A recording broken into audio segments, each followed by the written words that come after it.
बिस्मिल्लाहिर्रहमानिर्रहीम, अस्सलाम वालेकुम। यहाँ आपको एक अहम खबर से आगाह करते चले। बानी पीटीआई इमरान खान के वकील और रहनुमा तहरीक इंसाफ शेर अफजल मरवत को पुलिस की भारी नफरी ने हिरासत में ले लिया। और आपको बताते चले कि बानी पीटीआई इमरान खान के वकील और रहनुमा तहरीक इंसाफ शेर अफजल मरवत को पुलिस की भारी नफरी ने हिरासत में ले लिया और पुलिस इन्हें वकला से शदीद हाथापाई करते हुए घसीट कर ले गई, जिसके बाद वकला सड़कों पर निकल आए और शदीद एहतजाज शुरू कर दिया। नाजरीन, इस वक्त आप इस गिरफ्तारी और एहतजाज के मनाजिर देसी टीवी पर देख रहे हैं।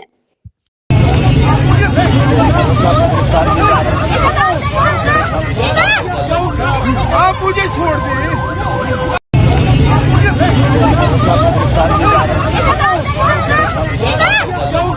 आप मुझे छोड़ दें।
जैसे लाहौर हाई कोर्ट को ये देखना चाहिए, नुकता ये दीवार समझना चाहिए कि ये हो क्या रहा है। ये अगला कदम आपकी तरफ है जनाब।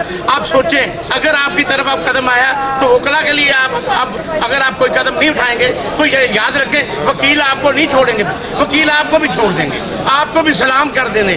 इसलिए कि फिर हमें आप भी यारों मदद छोड़ेंगे तो हमारे कंधों पे कोई इतना बोझ नहीं है कि हमने खून दे दे के आपको मजबूत किया है और अब हम इनके हाथों कैसे आप हमारे लिए एक आईनी और कानूनी आर्डर भी ना करें, अफसोस होगा हमें। और हम इस बात पे एहतजाज करते हैं। अगर आपने अब कुछ ना किया तो ये याद रखना, ये हम आपको वार्निंग दे रहे हैं कि ये आपकी तरफ अगला कदम।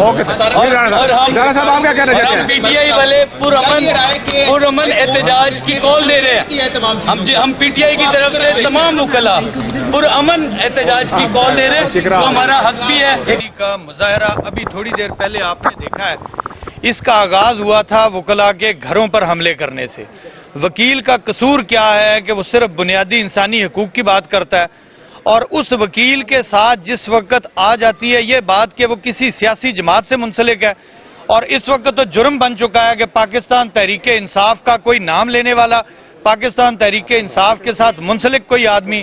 लेकिन हम इस वक्त हाई कोर्ट की इस बिल्डिंग के अंदर खड़े होकर हाई कोर्ट के इन कमरों में बैठे हुए जजेस साहबान से ये सवाल करते हैं कि आपकी अकल कहाँ गई हुई है, आपकी सोच, जिस कॉन्स्टिट्यूशन का आपने हलफ उठाया हुआ है, आप ये बात सोचने पर क्यों मजबूर नहीं हो रहे कि हाई कोर्ट की प्रीमिसेस से एक वकील को उठाया गया है, और हाई कोर्ट की प्रीमिसेस में से एक, जहां से एक मुजरिम को गिरफ्तार नहीं किया जाता, वहां से एक वकील को दिन दिहाड़े जिस तरीके से अगवा किया गया है। अब जो कहानियां चल रही हैं, अब कोई एफआईआर आ जाएगी, अब कोई एमपीओ का ऑर्डर आ जाएगा, अब कुछ भी आ जाएगा, लेकिन ये चीफ साहब बताना पसंद करेंगे, चीफ साहब किसी अथॉरिटी से पूछना पसंद करेंगे कि मेरी प्रीमिसेस में से जिस तरीके से आपने ये बंदा अगवा किया है, अगर कोई एमपीओ का ऑर्डर था, अगर कोई एफआईआर थी, अगर आपको कानूनी तरीके से वो दरकार था, आपने कानूनी तरीका क्यों नहीं इख्तियार किया?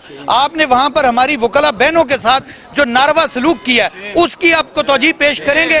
आपने जो वकला के ऊपर गाड़ियां चढ़ाई हैं, आप उसकी को तौजीह पर पेश करेंगे। आपने जो डंडे मारे हैं, आपने जो वकला का यूनिफॉर्म फाड़ा है, आप उसकी को तौजीह पेश करेंगे।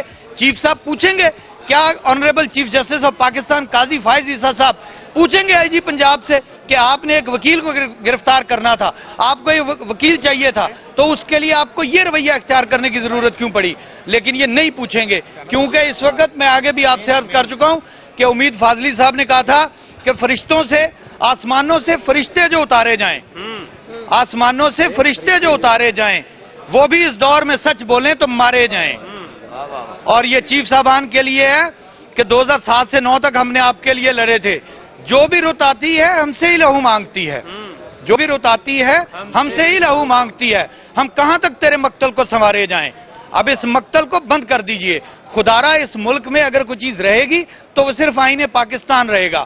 آپ محض سیاسی اختلافات کی بنیاد پر جو ریاستی گنڈا گردی کی بنیاد آپ بنا رہے ہیں، اس کے ساتھ آپ ملک کی بنیادوں کے ساتھ کھیل رہے ہیں۔ خدارا ایسا کام مت کیجئے۔ ہم آئین اور قانون پر عملداری کرنے والے لوگ ہیں، اور ہم اس معاملے میں بھی آپ سے یہ توقع کرتے ہیں کہ آپ شیر افضل مروت صاحب کو فوری طور پر ریکور کروائیں گے، اور شیر افضل مروت صاحب کے خلاف اگر کوئی آپ کے پاس قانونی طریقہ ہے، کوئی کمپلینٹ ہے، تو قانونی طریقے سے اس کے مطابق لے کر چلیں۔ لیکن ابھی انہیں جس طریقے سے اغوا کیا گیا ہے، یہ chief justice Lahore high court کی ذمہ داری ہے کہ وہ ان کو فوری طور پر پروڈیوس کروائیں۔